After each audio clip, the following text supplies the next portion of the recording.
Assalamu alaikum students, I hope everybody is doing well.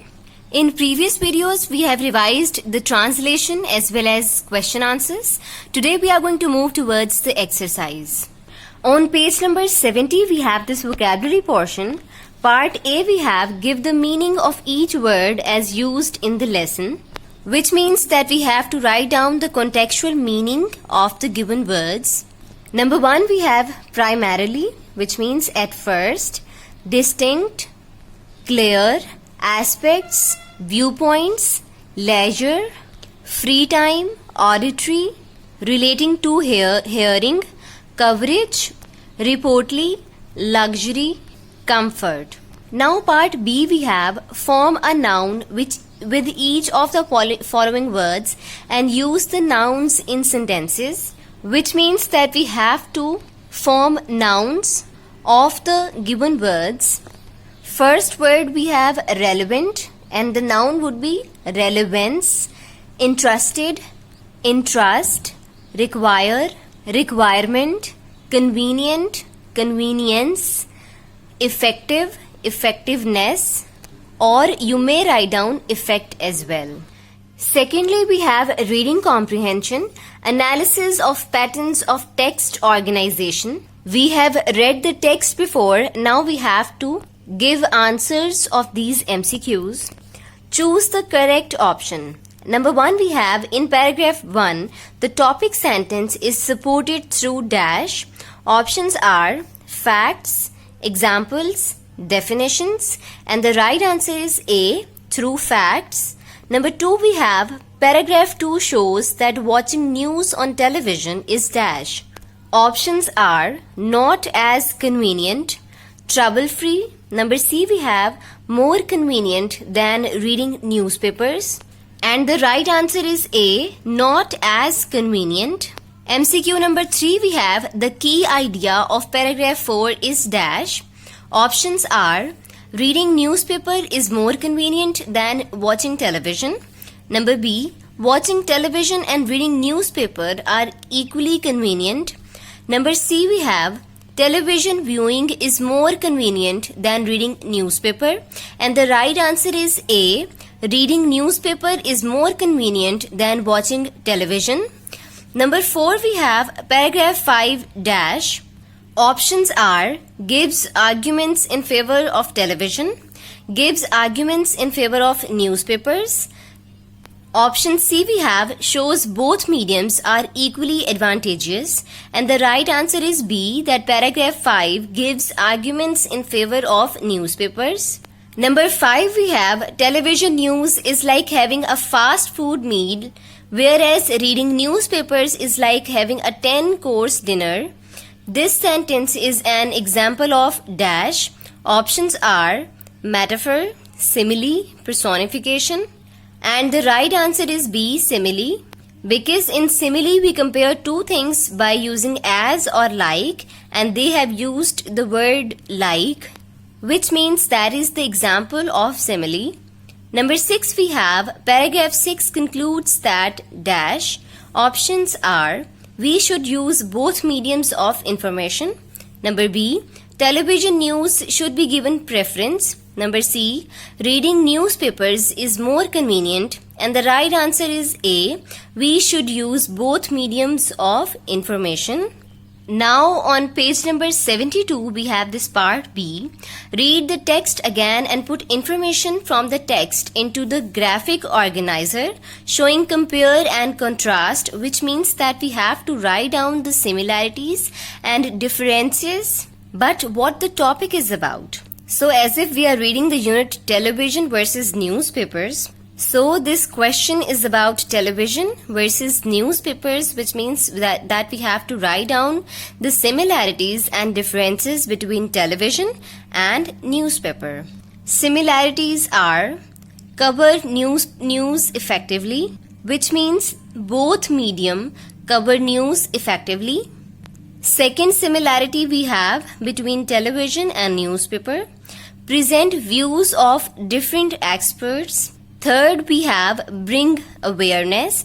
Both mediums bring awareness to the people, and the differences are Television requires to sit at a certain place to see and to hear the news. Second difference is TV news require time and place. And the third difference is TV gives updated news while newspapers give in-depth coverage.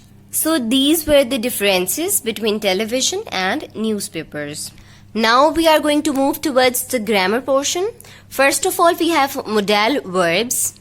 Modal verbs combine with other verbs to form compound verb, and modal verbs are used to indicate possibility, ability, certainty, probability, permission, obligation, and the past habits. Can, could, may, might, would, should, ought to, must not, used to. All these are the examples of modal verbs. Here we have this exercise. Put appropriate modal verbs into the gaps, which means that we have to fill the blanks by using modal verbs. Number 1, we have we dash to borrow umbrellas, so we did not get wet.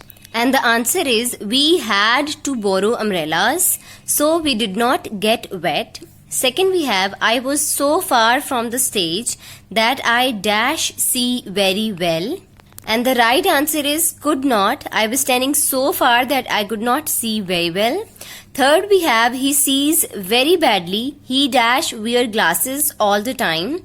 This is something that person must do because he is having a weak eyesight. So the right answer is must. He sees very badly. He must wear glasses all the time.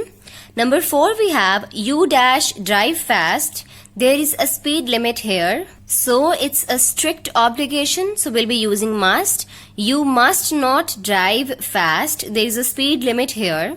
Number 5, we have we dash drive fast. We have plenty of time. We should not drive fast. We have plenty of time. Now we are going to move towards the active passive voice. Part B, we have put in the correct form of the verb to complete the following sentences in passive voice. In active voice, we require subject and verb. But if we have to change the sentence into passive voice, we require an object to change that object into the place of subject. Number 1, we have a letter dash by Essen. In bracket we have to write, and we have to change this sentence into present continuous passive voice as if we use is, am, are in passive voice, in active voice as well, and we use first form of the verb with ing in active voice. So here we are using be form with ing, and the third form we use in the passive voice, and the answer would be a letter is being written by Essen. Number 2, we have the words dash by the teacher today. To be explained is in bracket, and we have to change this sentence into present indefinite. In present indefinite, we change do and does into is, am, are. And third form is used in all the passive voices. And the answer is the words, as if words are plural, so we'll be using plural auxiliary verb as well. The words are explained by the teacher today. Number 3, we have this road dash because of snow already, and too close is in bracket, and we have to change this sentence into present indefinite. Road is singular, so we'll be using singular auxiliary verb.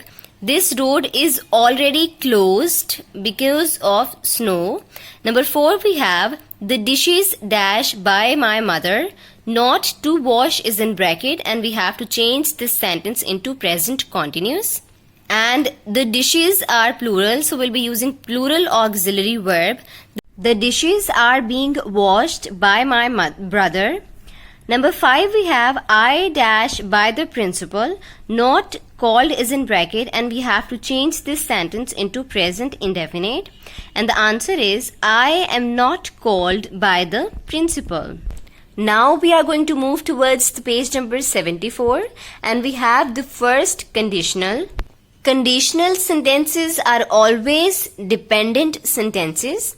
The first conditional sentences are used to speculate about possible situations that can really happen at present or in future. In first condition, if the one condition would be satisfied, the next condition would also be satisfied.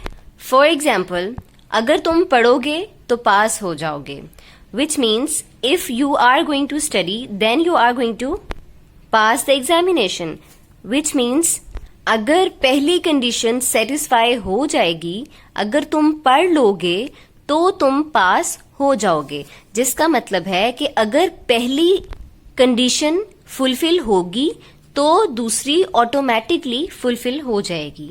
And the structure that we follow in first condition, if first part we have present tense and the second part would be in future tense. We have examples of condition 1.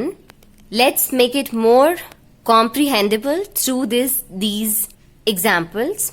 Put the correct form of the verbs to make first conditional sentences.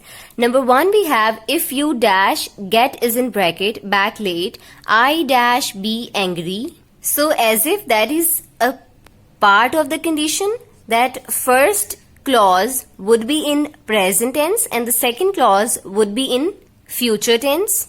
And we can say that the clause that takes the conjunction of if would always be converted into present tense and the second clause would be in future tense. So the answer is, if you get back late, I shall be angry.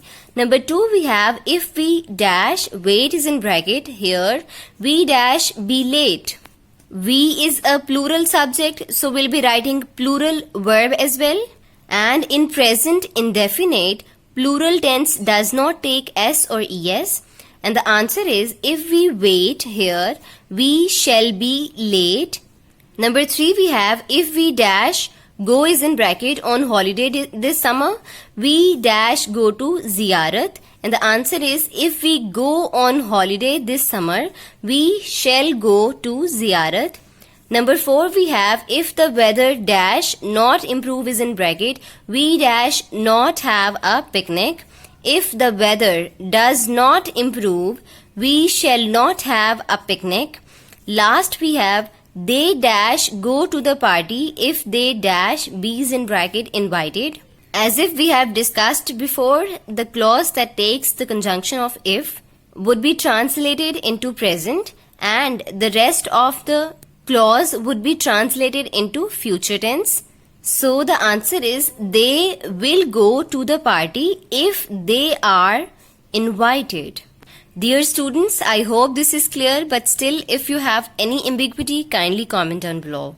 Further, take care. Allah Hafiz.